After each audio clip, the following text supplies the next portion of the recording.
Welcome back to Korsun in 1944. We're going to jump right into it. I will talk and we will play.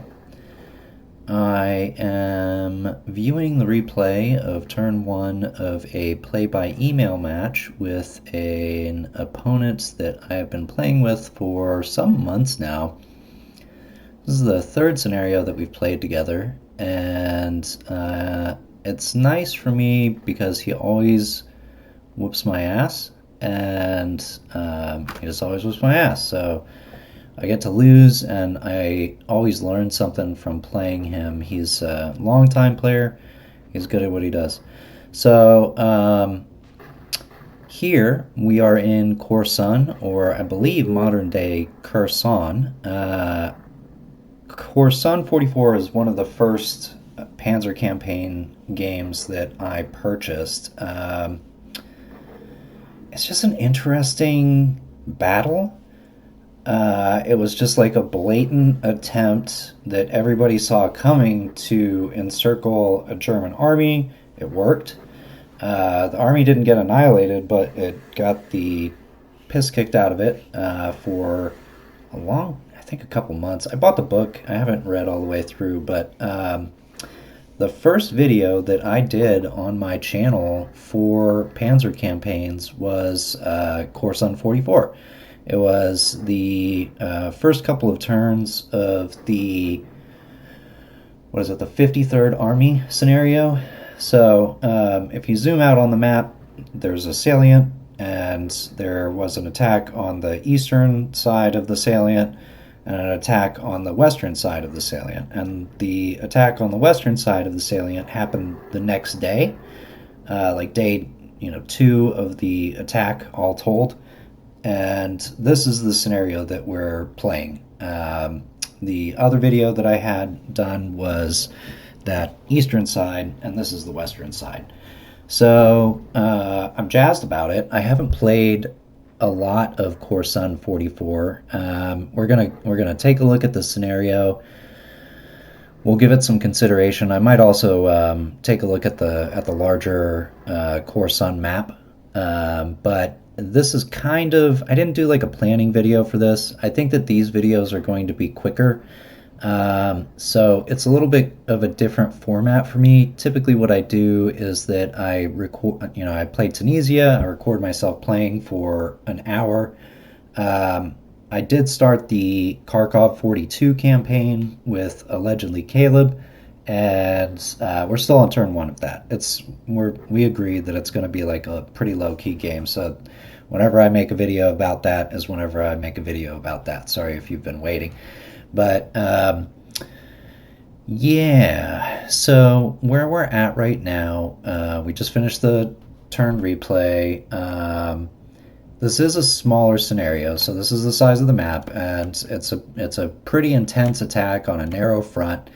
I am going to do my best to step through the scenario itself. I'll do kind of like a mini planning. A lot of what's going to be going on is basically I'm waiting for units to release so that I can do some amount of maneuvering. He's attacking me in this scenario with just overwhelming numbers, is basically how this is going to play out. Like he's got, in this stack alone, he's got over 1,000 men plus engineers versus my, under strength company size grenadiers. Like I'm certainly higher quality than his units, but he's just got so many of them. This is your typical Russian wave type attack, except in 1944 the Russians had kind of gotten their stuff together and their order of battle was a lot tighter, so everything was kind of arrayed better, I think. Now, or at least for the Allies. For the Axis, we're kind of on the receiving end of it. At this point, the army is in pretty rough shape. There was never really a recovery after Kursk to speak of. Everybody's just kind of getting blown up all the time. But you can't discount them. The Axis forces are, excellent tacticians, and they have good weapons and all of that good stuff. So we'll take a look at the victory conditions. he needs to get, what is it, 1,500 points to achieve a minor victory. He actually, I'll briefly as an aside talk about this because I was reading about this in my book. This town here, Tichnovka, is held by the Russians, and there was like, I can't remember, there was like a probing attack that had gotten kind of stuck in here and weren't able to withdraw, and they were like fighting the whole time, and I think they eventually got relieved. So maybe I just want to leave that point alone, but then they can possibly cut my supply lines and everything. So anyway, that's one. Two, we'll look at the individual units themselves. So this is all, what is this? Panzer Army 1. 1st Panzer Army, right. So all of my units are going to be a part of the 7 Corps. I like that they included that in the order of battle, just like plain English there. Sorry, I don't speak German, 1940s German, operational indicators. So let's see. I've got the 34th Infantry Division. It looks like they're here in Hull. I've got Grenadier regiments. So like these are full strength. Well, maybe let me drill down just a little bit here. I should have spent a little bit of time. Yeah, okay. So we've got like under strength battalions is what it looks like to me. Yeah, and they all kind of vary in mounts, which is the kind of obnoxious research that goes into these games. Is like, yeah, actually on roll call the previous day they had counted 250 in this unit and 248 in that. So here's my regiments attached from, oh yeah, and there was this whole thing in the design notes. It's just, they go into so much obsessive detail about the order of battle. It is kind of fascinating.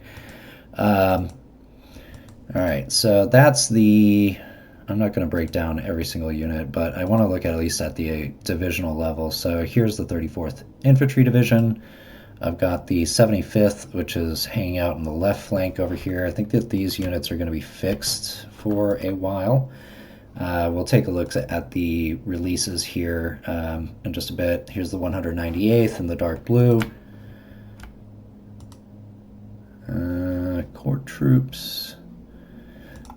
I think I have not a lot. Okay. Core troops are purple. These units are all fixed. Pioneer Battalion. More guns. What's the range on you?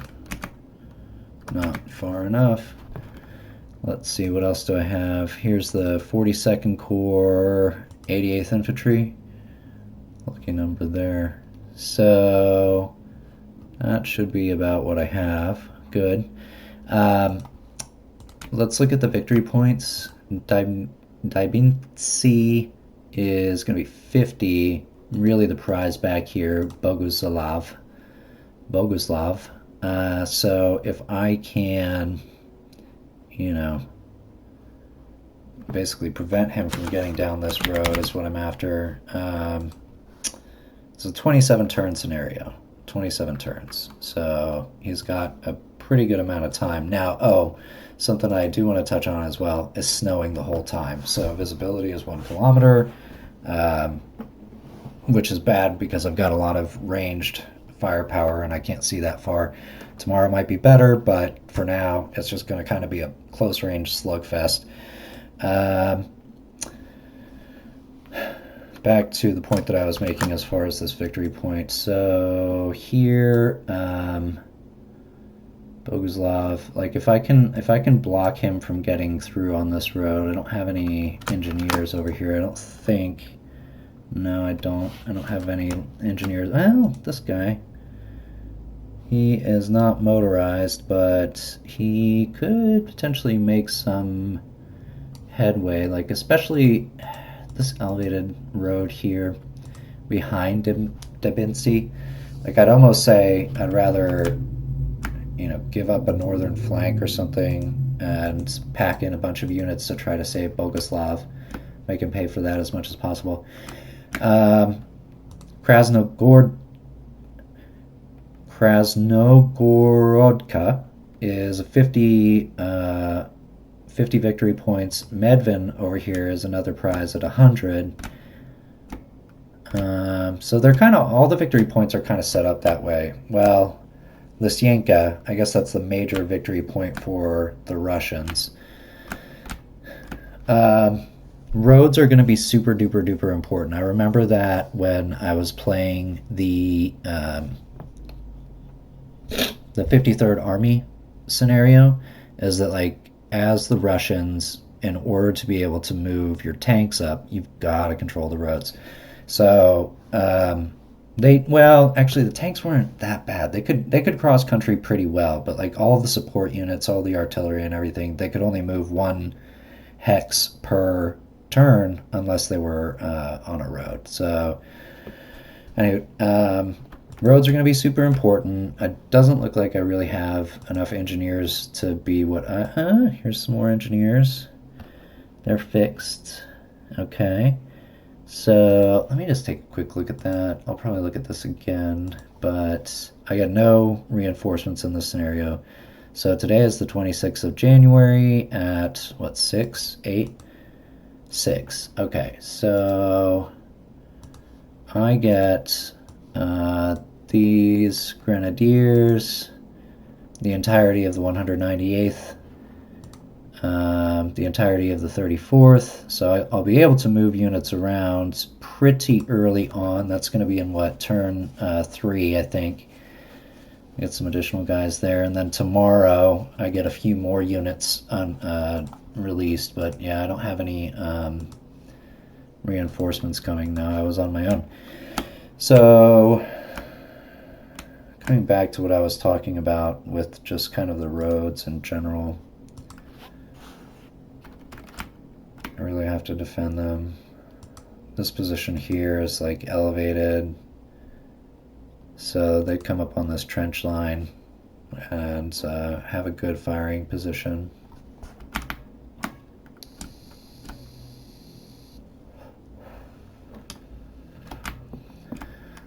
I wonder what he's thinking, kind of what his strategy is. I can see, only at the tactical level right now what's directly in front of me.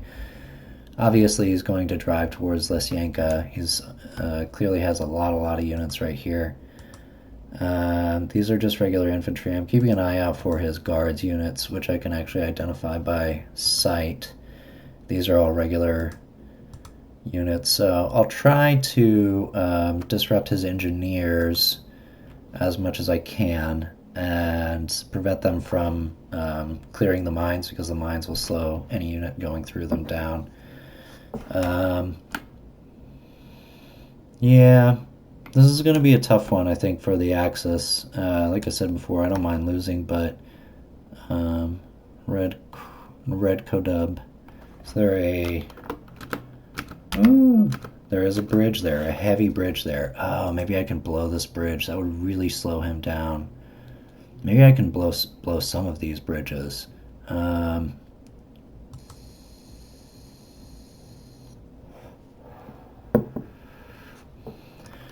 I have an idea. So again, I state that I don't have enough engineers, but I think that what I might want to do, let me look at the this river here. I didn't even really take note of this river before. So this river is the Ganiloy Tikich River, and it flows kind of west to east and then turns south at a couple of points. And they will need to cross this river to get to Lysyanka. No, they won't. They have to take this bridge, so I cannot blow this bridge. And even... crap. This is going to be a tough one, I think. If I can blow... let's see here.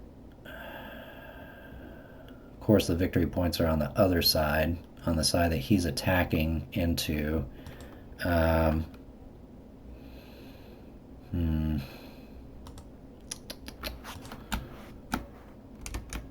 Okay, well, Just gonna have to deal with that, I think. I'll do my best to blow the bridges where I can. I think that this light bridge here is gonna be a good target. Let's see. This is a heavy bridge here, and I'd really like to get it if I can. Maybe it'll just be a scramble for each one of the engineers to get to their respective bridges and try to blow it. I've done bridge blowing before, but like I'm absolutely going to take advantage of that in this scenario. Let me check the PDT file here. A couple points that I usually like to look at. Night disruption is active. The other two scenarios that I played with this opponent are Mount Kirishima, I think it's called, in Japan 45. It was a brutal scenario, and Mogilev, the like alt version, the I think it's done by Volcano Man. That was a really fun scenario, and I did really well. I didn't win, but I got close to like getting a minor loss. Anywho, so we do have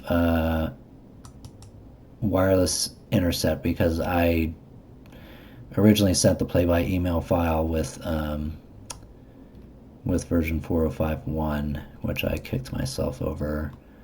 So what else was I looking for in here? Yeah, the railroad capacity. Russian rail capacity is 0, so I don't need to worry about him having rail.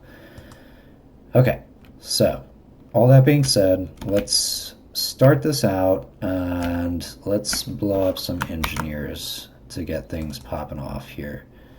I don't know if this is a wireless intercept or not, but I'm going to blast on this. It's the only target that I have for this unit. And here is an interesting unit. It's a it is an indirect. This is a heavy weapons company, so like they have a machine gun, but also I guess I don't know, a mortar. Really only one target here.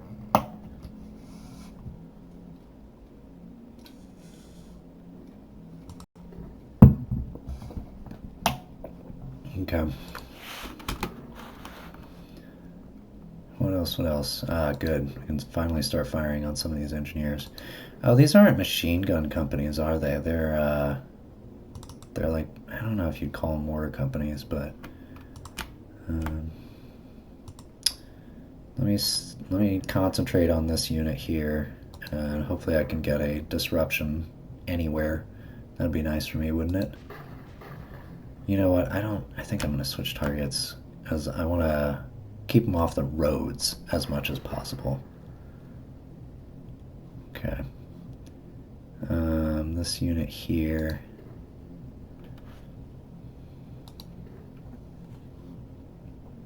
I have a pretty good amount of short-range artillery, which is good for me because the being able to fire interdicted fire or indirect fire, I mean, that's going to be really useful to me because, you know, even machine guns, like direct fire weapons, couldn't hit this guy because of the visibility.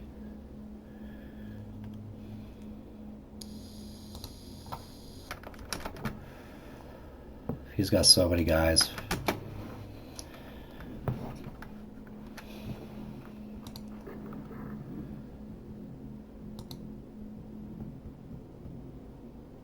I don't know if I'm focusing on the right targets right now, frankly.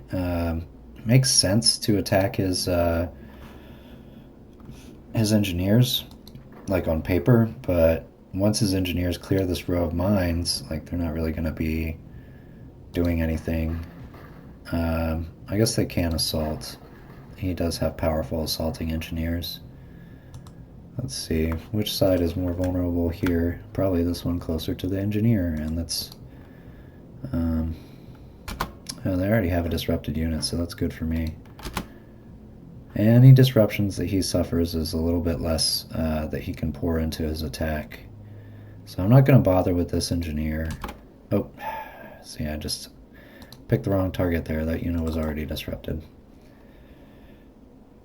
Okay. Okay, keep on this next unit.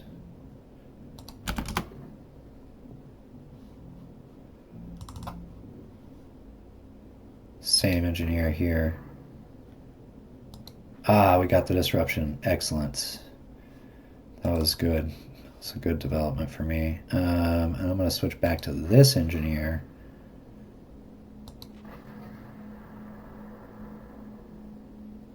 What else do I have? No, I'm going to keep it on him. I have a lot of artillery. At least I feel like I do. A lot of it is the short range stuff, but still counts.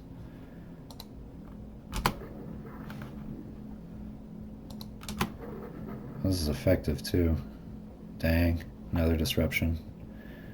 Alright, all the rest of that is out of range, so let's see what else I have. Okay, yeah, same. Let's see if I can disrupt this whole stack. That'll much weaken him on this part of the line. Let me just make sure I don't have any other targets available. Yeah, I'm good. Lighting these guys up. Overall, I don't have high hopes for victory in this scenario, but I don't necessarily have low hopes either.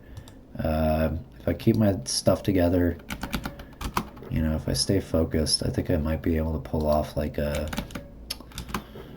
minor loss, draw maybe. Like I said, this guy's good. What do I have? Yes, this unit. I'm damn near annihilating this engineer, so there goes him. He's disrupted. Who else? This unit here. Who do I want to hit? I think this unit. Okay. It's a one-shot guy. Here. I still want to keep focusing on his engineers. This particular artillery piece is doesn't have very high hard attack. I don't know what kind of gun this is. It looks like it's a tank destroyer. Yeah, it's definitely a tank destroyer based on the icon. I just don't know what like this actually is. It would make sense to shoot at it, I think.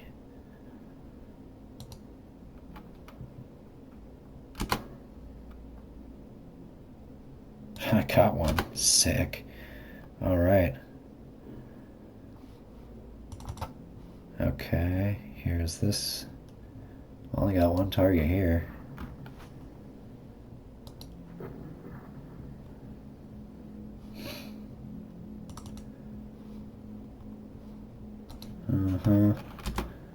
Yeah, just a lot of guys right here. 1,000 guys.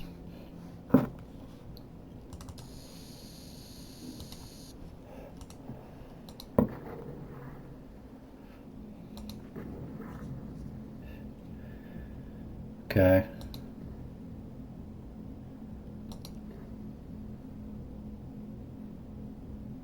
Same target. Come on, disruption. Main thing is trying to keep him off the road. Got the disruption. Back onto these tank destroyers. One thing I got going for me is that a lot of my artillery is stockpiled, which is a great way to start out the scenario. Not a lot more luck on those tank destroyers. That's okay. So first, let me qualify what is fixed. This guy, I can definitely attack him. No units. Oh, okay. He's in a bunker, so this engineer... I shouldn't forget about his rockets. They can still fire back at me from there.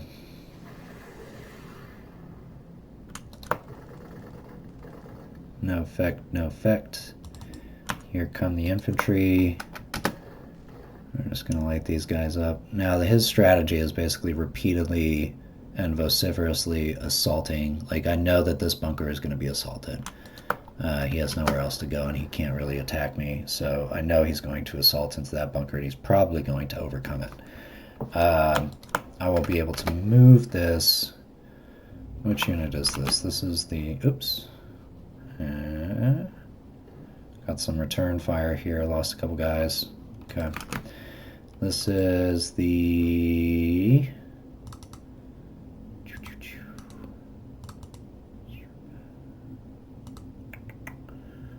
No. 42nd Corps, the 88th Division. I want to keep this up for now. I haven't made detailed notes about this scenario. I'm trying to keep it, I think future videos will probably be more brief in this particular scenario. I gotta reorientate myself. Everything is on the left and I'm on the right. Okay, back up to the 88th Division. Looking again at fixed units. So you fired. You definitely don't have range. You fired. Okay, now this unit has heart attack, but I don't know if it's a good idea. I mean, I might as well smoke him if I got him right. This unit has higher heart attack than woof. Yeah, they're firing back a lot. Then the first piece of artillery has higher heart attack than the first piece of artillery that I fired at this tank destroyer unit.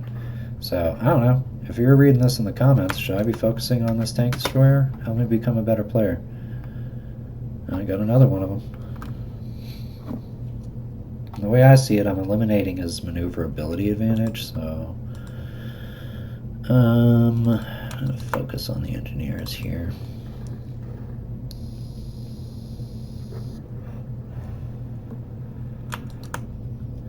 The Russians also have a lot of artillery. I remember reading about the density of the tubes that they had during this engagement. They had a lot. This is I think the first Ukrainian front that I'm up against, and it's like a whole army group. And I think by this point in the war, the Russians had reoriented their order of battle so that it like better was like closer in strength per manpower than it was in like 1942 compared to the Axis forces. I think, I'm an armchair historian, so again, add it to the comments if you have thoughts about it. I have read a lot about this stuff, but there's so much like just knowledge, just stuff to know about all of this. This unit's clearing mines. So both of these guys. This one's disrupted. I'm going to continue to try to work this engineer out. I'd still say, if there's mines here... Got the disruption! Yeah! So, since there's mines here, like if they want to back up or do something like that, they can't really do that. Or if they're trying to move other guys through here, they still got to clear the minefield. And they will probably be trying to move other guys through here. It's so important to keep these roads clear. He's definitely going to be like coming through a lot of these bunkers. I expect that. That's like how that's how it went. But I can react in certain ways. I don't know. Like I'm not a master at this game. I'd like to think I'm pretty decent, but I'm not tremendous. So a lot of the stuff that I do is like based on knowledge about other game systems that have like kind of nothing to do with this, and just like video games in general. I've been playing them for a long time. Nothing fancy here. We're just going to light up these infantry.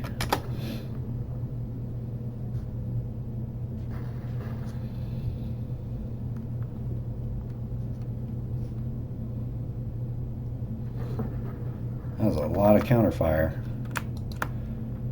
Didn't do a lot. He's probably going to kick me out of this bunker this turn.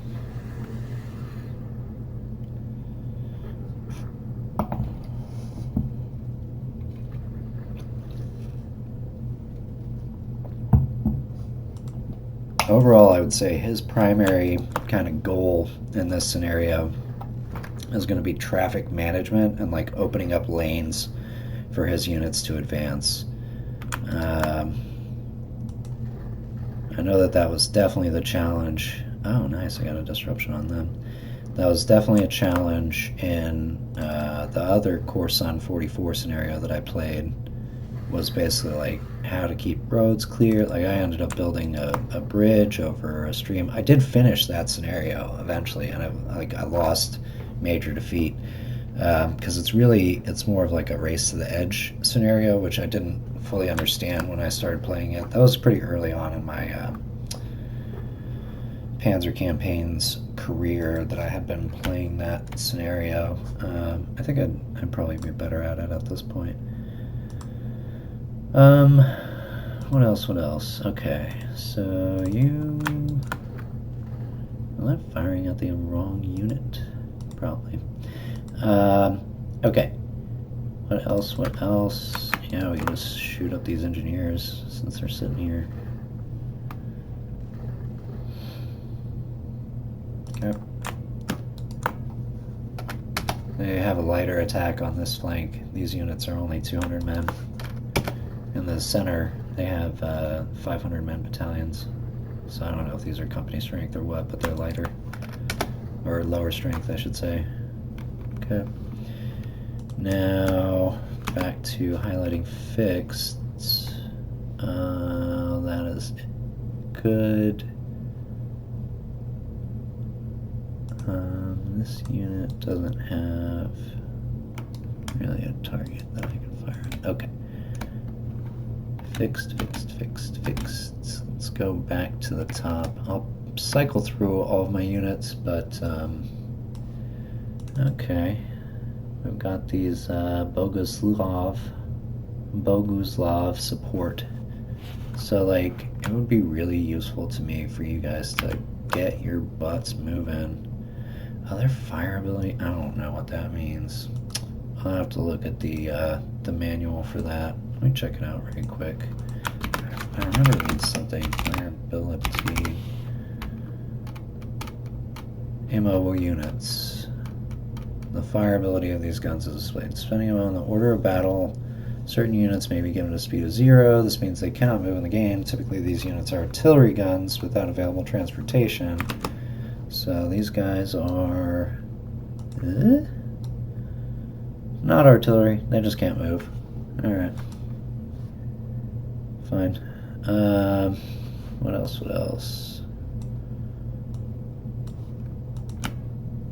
Fixed. These guys are also fixed. Same. They can't move. Or they're not fixed, but they can't move. So here, I'm going to get up on this hill above Tichkova. I need to take these guys isolated and digging in. Can I fire at them? Yeah, I can. It's going to be important to get these engineers. I want to make sure, well, I would say I want to make sure he doesn't escape, but like, I don't think it would be that bad. I really want to, well, let's just go with it. Kill the artillery pieces, or the anti-tank pieces first. Now I'm almost certain that he's going to have a unit here as well. I don't have the capability to have airplanes in this scenario. Yes. This is a motorized infantry. That's not good for me. Okay. Well, I made a mistake there. Alright. That should be about it. Let me go ahead and cycle through my units while you're here. I don't think that there will be a lot. My AT guns that cannot fire. They don't have a target. Same. Yes, my engineers. I wanted to go ahead and blow a bridge somewhere. I kind of feel like it should be right here. Where's my other engineer here? When do you get released, sir? Let's see. The next closest bridge that he would really be able to effectively blow would be far. Yeah, this is a good one. Let's do the damage bridge. Is that the one I want? I think so. Up. That did not work. We'll try again next turn. And what else? What else? This is my headquarters. Who is this? This is von Mondstein. Alright. Very group south. Yeah. I failed to contextualize that. Okay, that's the turn. So, as I mentioned, I think that in the future these will probably go by quicker. I really don't know. I am happy to be doing this series, though. This looks like a little bit longer than a half an hour. I think it'll be better on a lunch break or whatever. Alright, so I'll leave it there. I'm going to send the turn. Whenever he sends it back, I'll record another video, and I'll see you in the next installment.